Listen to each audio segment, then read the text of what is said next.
Good morning, and welcome to the Isn't It Time Facebook Live show today. I'm your host, Sally Thibault. Today we're talking about Isn't It Time to Turn Back Time. Good morning. Yes, good morning, Donna. Beautiful, fresh morning. Absolutely. It rained very heavily. And if you don't follow me on Instagram, or you are on Instagram and I'm not following you, just let me know, maybe pop a link below. I do a lot of Instagram posting because yesterday we got these incredible storm sitting up here in our high rise, a couple of big thunderclaps that really rattled the windows. We knew we were alive. And of course, you know, what's really interesting is we had a fire alarm next door go off this morning at 5 a.m. So, you know, you're living in a high rise when all those things are happening. So as you pop on this morning, just let me know if you can hear me. I am having a few issues with sound today. So can you let me know if you can hear me when we start? Good morning, Denise. Good morning. Let me just make sure everything's working this morning. I just had a few technical issues as I was coming on this morning. So I know you can hear me. Morning, Belinda. Good morning. So as I said before, if you're on Instagram, we're not following each other. Pop a link below and I'll follow you if you follow me. But my Instagram is full of sunrise, sunsets, and last night full of storms. So we're going to get into, oh, you're good. Fantastic. Thank you. Be still my beating heart. I couldn't get the camera up. It's all good. Goodness for tapping. What an incredible week. In our world this week. Scandals and terrible sadness. Yesterday, I want to do just a bit of a sidebar before we get into our show today. And I might do a show on this next week or the week after. And that's how we perceive what's going on. And not only yesterday with the awful events in Christchurch, but also this week there was a major scandal in the US. I'm not sure if you're aware of it, a college scandal. Great, thanks, Donna. You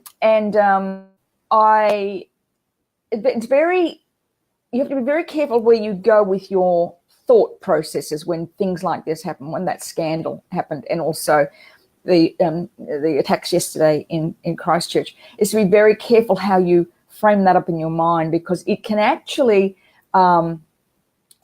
create or reinforce limiting beliefs. With something like happened in Christchurch, it's very sad, but we can also maybe fall a little bit into fear or make generalizations that are kind of limiting beliefs that we've got.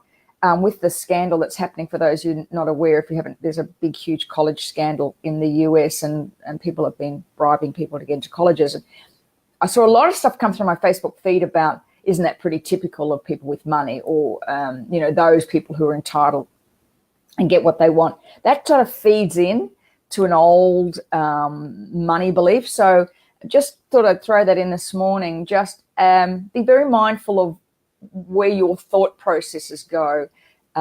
We can be very empathetic. We can be very concerned, but we don't have a lot of influence over those things. As Stephen Covey's 7 Habits of Highly Effective People, circle of concern, circle of influence. If you have children and you're watching today and you have children, US college, that's right. Just be mindful of how you deal with their fears. It's my daughter is actually a senior producer with CBC, and I was just talking to her, so that they ran until midnight last night. She actually had to watch the whole live stream video that the shooter did, which is terribly confronting, because they have to make decisions on what's to be shown and what's not to be shown. She's also been on the front line. Morning, Elle. Welcome back. She's also been on the front line of a few other things where she's had to make decisions. So, sometimes those things can really impact. We're talking later today. She's off to work now, but it's really important that we're to be very mindful of the stuff that we is kind of coming into our world that we're not really conscious of.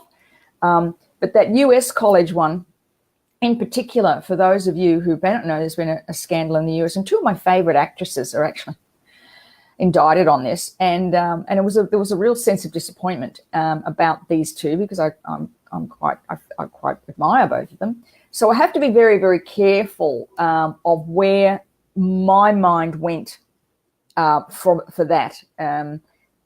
They thought they were entitled. They used their money, but that's not everybody. So, as I said, we might do a show on this about limiting money beliefs that are re-established when things that you read in the press like that.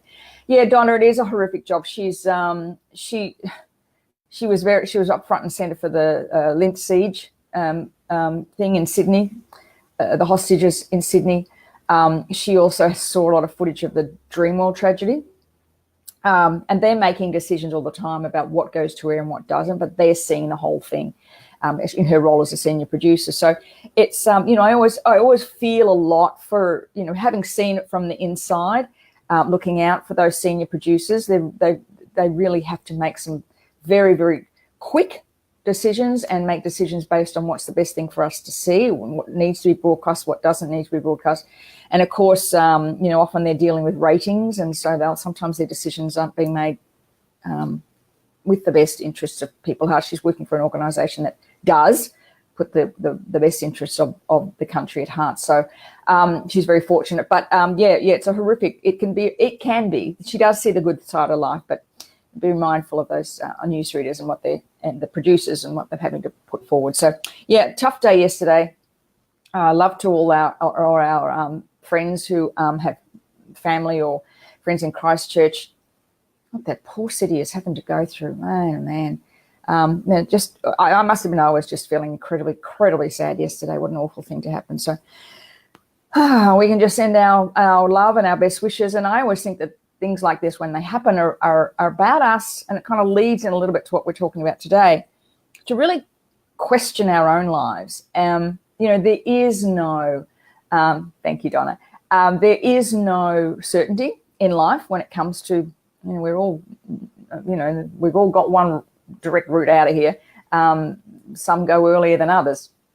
But I remember when I was 21 years old, my best friend died. Passed away from very awful cancer back in those days. It was just shocking. It was almost 40 years ago now. And that really rocked me. And I often think now when I look back on Bill's passing that it was actually, for me, I think the catalyst to me doing a lot what I do in my life now. I often think about him. He's not here to live his life.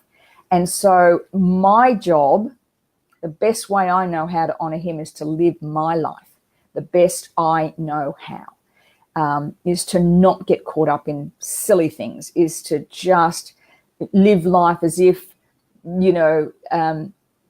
it was. You never know when it's going to happen. That's just the facts of life. But it's about living your best life because, as I said, that's the way you honour those who don't get the opportunity to do that. And his passing was the catalyst for me to travel overseas and met my husband and went and lived in Canada and really sort of shook me to my core and made me wake up a lot when I was young. And I'm actually very grateful for all that because I don't think I would be doing what I do now if I hadn't been sort of woken up by him. And as sad as it was a great lesson. And so that kind of leads into what we're talking about today, which is really about, isn't it time to turn back time? Everything about what we do in life is about choice and about commitment.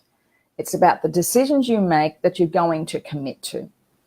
And many of you probably saw on my Facebook page, and if not, you've seen it on the emails, a photo that I put together last week. So I ran a webinar last Tuesday, and it was all about time hacks. It was a system that I've created called the 2 and 20 principle, and I went sort of thinking, I know I got a photo somewhere of me when I was sort of at my heaviest, and I thought, I'll just put that together with a see now kind of photo, like a before and after thing. I didn't think I had a big dramatic before and after photo because I've never put on, I've never been really big, well, a little bit of weight, but not a big deal. So I didn't think I had a photo. But anyway, when I put the two photos together, I was really quite amazed that my heaviest, it was now I'm 8 kilos lighter than that day, 8 years later. And I remember the night of the photo, the first photo, the one in 2011, because a pair of black pants on. And they were my favorite pants, by the way. I used to love them. I remember driving. I was speaking at an event, and I was driving to this event. It was in Banyo, actually, and the top button was too tight, and I had to pull the shirt out over the top of it because it was. Anyway, we had a homestay girl staying with us at the time. Well, I hadn't had scales in the house for years, but she, a little Korean girl, and she was very, very concerned about putting weight. And she went and bought a set of scales and put them in the other bathroom. So this night I came home and I thought, well, next morning I'm going to check how much I actually weigh. The kids all went to school.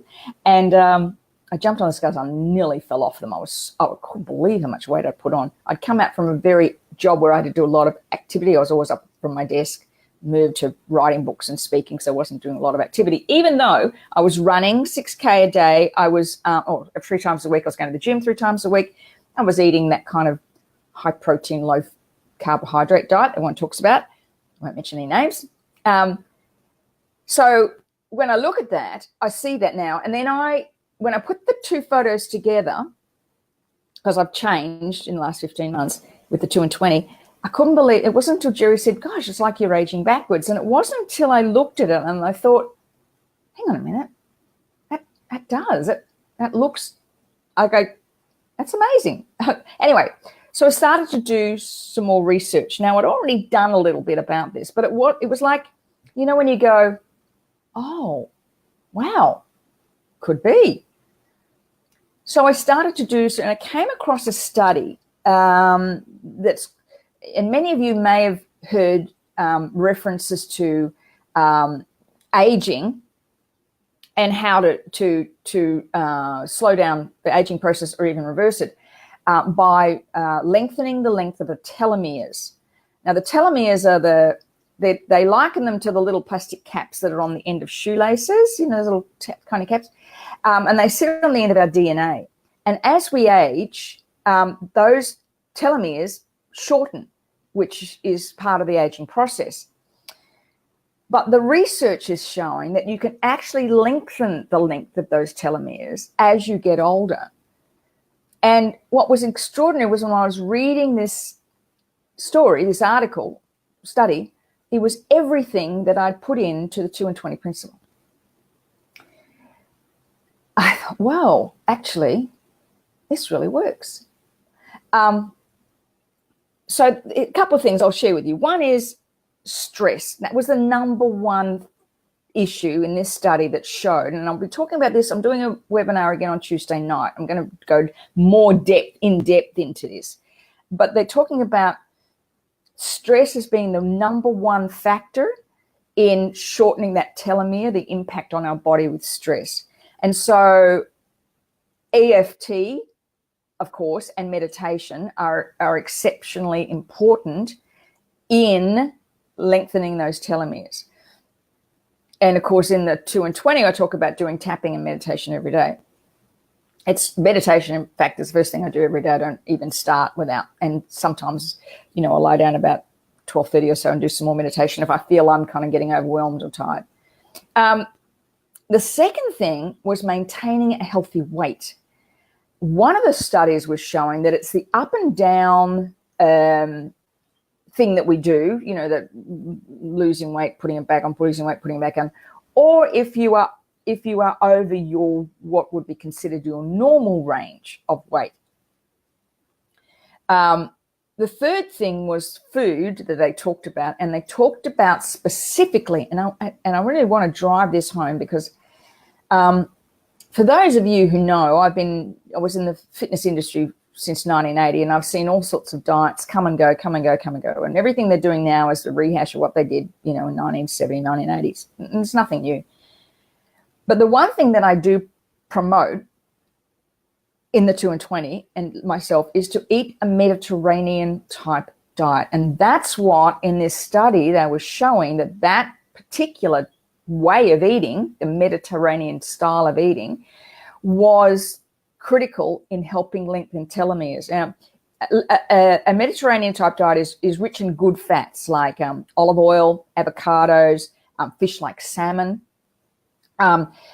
balanced fruits and vegetables, good quality fruit and vegetables, free range proteins or wild caught fish, In fact, there's probably a little bit of a leaning more towards fish and vegetarian than our predominance with red meat, which again, in the 2 and 20, that's what we focus on, that particular diet. And then the fourth thing is, drum roll, exercise. You knew I was going to say that, didn't you? Exercise. It is getting active. It is critical that you are doing some form of exercise at least 5 times a week, if not more. In fact, all the research is showing that if you are not exercising, you may as well pack up your bag and go home right now. It is crucial to our health. It's crucial to our mental health. And in the 2 and 20, a pared down exercise, I pared it down so you don't have to spend an hour a day. You know, I get so many people say to me, oh, you know, I've joined the gym and, you know, that's where, okay, well, are you going? It doesn't matter what exercise you do. I don't care what exercise you do as long as you're doing it. There's no right, wrong. It's whatever you love to do. If you love to get out and play tennis, a good hard game of tennis 4 or 5 times a week, brilliant, do that. If you love to dance and you like to dance 3 or 4 times a week, do that. Whatever it is, you have to be physically active. That's what's going to turn the whole aging process around. Are you with me? Are you with me? Let me know. Are you doing all this? Are you doing all this? You know, the biggest issue that I find for many people is not the desire to want to do these things. It's the commitment. It's making the commitment to yourself. Now, I popped a little post up yesterday. You know, everything I do now, I have one eye on the future. I want to be the 90-year-old dancing up a storm, glass of champagne in hand, doing what I love, still doing what I love, and knowing that I've lived a great life. To me, that's what life is all about. It's the quality of the time that you have now. And I get really quite excited when I think about, you know, living into my 90s or, you know, maybe 100, as long as I can be as active as I am now. And so every decision I make is about that. It's not about crazy dieting. It's not about crazy exercising. I still like my glass of champagne on a Friday night, and I still like my glass of wine with dinner. I enjoy a good lemon meringue pie. In fact, I will let them the Brisbane to find a good lemon meringue pie. So all that has to be part of a balanced approach to life. And the issue isn't, as I mentioned before, knowledge, because you know you've got as much access to knowledge as I do. You just Google it. It's all there. Doesn't matter what you want, you can just Google it. It's not that. It's that place between making a decision and committing. It's in that space that will always make the difference. So what I'm doing is I'm creating a 3-month, I don't like to call it a program because it's not really a program. It's a 3-month system. I'm going to call it a system. That's done mostly online. But I'm actually, where am I? I'm actually offering strategy sessions. So if you want to have what you're interested in knowing about it, and you want to think, well, you know, is this really for me? I'm actually, there it is right there. They've got strategy sessions. So if you would like to have a chat with me about whether this, and it's not a program, it's not something I'm going to support you for 3 months, but it's not something you do for 3 months and you never do again. The whole thing is about me supporting you to make a decision and then get through that messy part in the middle. You know, Robin Sharma says all decisions are difficult at first, messy in the middle and gorgeous at the end. So me working with you for that 3 months is to get you through the messy part so that every decision, everything becomes a habit. This isn't something you do for 3 months and you stop doing it. This is something you implement now till you're 90. That's how I do things. So it's not about crazy exercising. It's not about restrictive diets. It's not about none of that. It's based on the 4 pillars of wellness. So it's health, and well-being, which is what you eat, exercise and energy, how you include activity, and not crazy activity, no running and jumping and all that silly stuff. You know, how you build muscle mass on your living room floor. You don't have to go anywhere to do it. And in 5 minutes a day. Inner health and clarity, so to get really clear, reduce that stress. And the fourth one is productivity and success. I liken it to a table with four legs. If one of the legs is missing or wobbly and pressure's put on that, the whole table will collapse. You can't be focused on health and wellness if you're stressed and you can't get work done and you're never getting things achieved. You can't focus on meditating if you're not eating well. So the four have to work together. So it's a 3-month system. So if you're interested, let me know. Just click on the link and book in for a strategy session with me. It's 30 minutes. You know, you can tell me whether you like it or not, whether it suits you. It's up to you. But as I said, it's 3 months, commitment for 3 months. So I'll send you that. That's a strategy session, and there's some questionnaires. So if you want to have a strategy session with me, let me know. Also, we will be running a webinar Tuesday night. I'm doing a Tuesday night where I'm going to go deeper into the telomeres. I'm going to and show you some incredible, mind-blowing research that I just came across today or this week that will just, wow. So I'm going to go into that in detail on Tuesday. It's Tuesday night, 7:00. If you go to on my Facebook page, you'll see that image of me, the before and after. And underneath there is the link that you can book in for that webinar. And the webinar is 7:00. So bring wine. I'll have my glass of wine while I'm with you. And we will all be done and dusted. If you want to catch maths, Married at First Sight. So we'll all be done and dusted by about 7:45. So that's at 7:00 on Tuesday night. I'm going to do much more into the research, a little bit more into the depth of the actual system. And you can join me on that. So, are you with me still? Are you with me still? Sound like Joe Dispenza. Are you with me still? He says that all the time. Are you with me still? Just let me know if you're still here. Hello.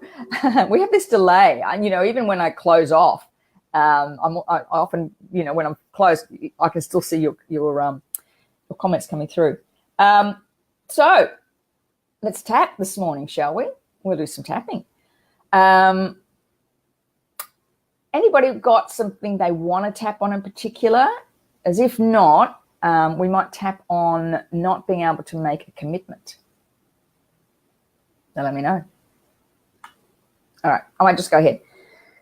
Okay, so I want you to think of something that you want to make a commitment to, and perhaps you're really struggling with it. Made a decision. Oh, thanks, Denise. Make a decision about, I don't know. Let me see, what can you make a decision to healthy eating? Let's do that, shall we? Even though I know the right things to do. I'm not telling you anything you don't know. I mean, you know it. You can find it yourself. Google it. But the trouble, we get into information inertia. What's the right thing for me? What's right for you isn't going to be right for me, and what's right for me isn't going to be right for lots of other things. Morning, Trish. Morning, Trish. All right, here we go. Let's tap on commitment to healthy eating, even though I know the foods I should be eating. All righty? Getting up at the same time each morning to start the day. Oh, that's interesting. We might just throw that in. I'm a Virgo. It's no problem at all. Dear. Habit forming is very easy for me. And this morning, if you saw my Instagram, we had the building next door to us had a fire alarm at 10 to 5 this morning. And it's just this emergency, it yells out. This is a warning. Evacuate. Oh, God, bloody hell. So lots of people in that building next door will need coffee today, but I was up already. All right, here we go. Even though I have trouble committing to this, I deeply and completely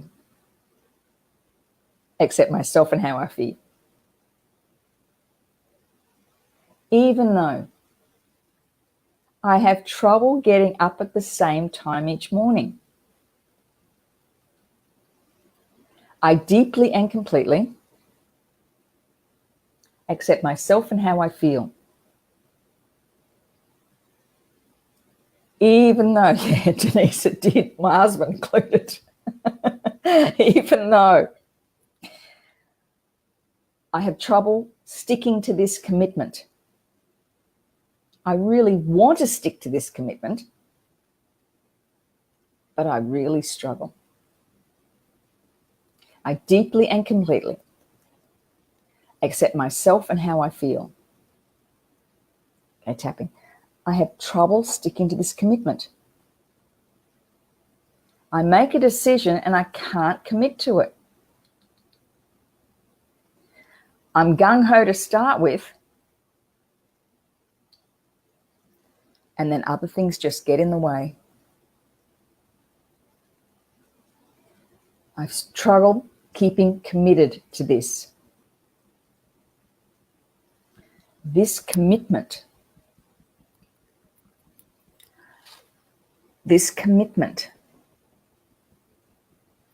I struggle with this commitment. I always make decisions, then I just can't stay committed. This commitment. Something in my past stops me from doing this. Not being able to stick to this commitment. What am I most fearful of? This commitment. I struggle with this commitment. Okay, take a deep breath and let it go. Just go through that. As you're going through that, just be mindful of memories from the past. Usually, not being able to stick commitment is a fear. It's a fear about it. Fear of success, fear of failure, fear of never getting what I wanted in the past, fear of getting what I wanted and being taken away from me, fear of being laughed at when I committed to something. There can be a whole series of memories that are really kind of blocking this. But as I said, decision, you've got to go through the willpower process. And it's the willpower process that the brain struggles with most of all, because it takes energy and calories for the brain to stay committed and focused, and will always retreat to the easiest option.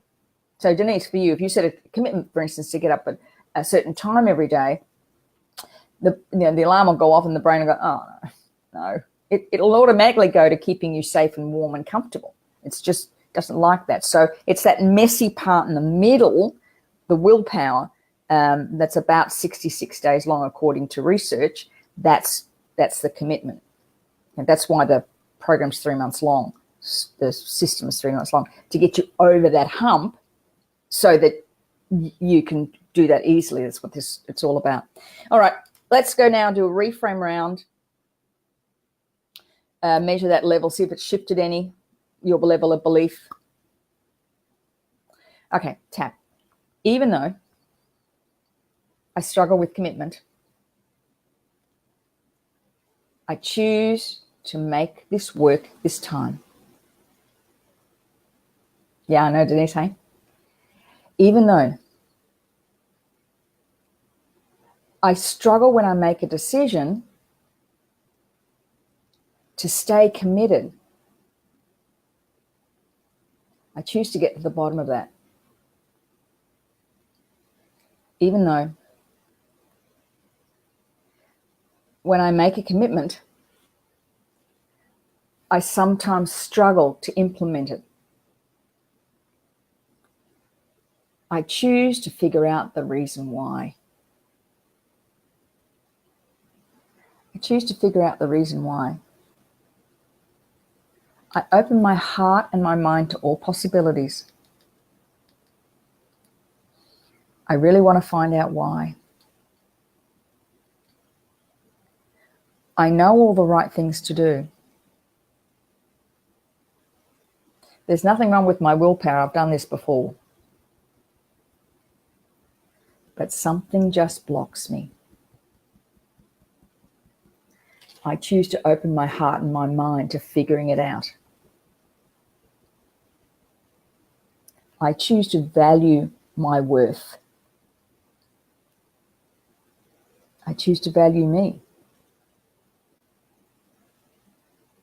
I know this will make a huge difference in my life. I choose to value me. I choose to understand what is holding me back. I give myself permission to value myself. I forgive myself for all those times in the past I've let myself down. I choose to value me.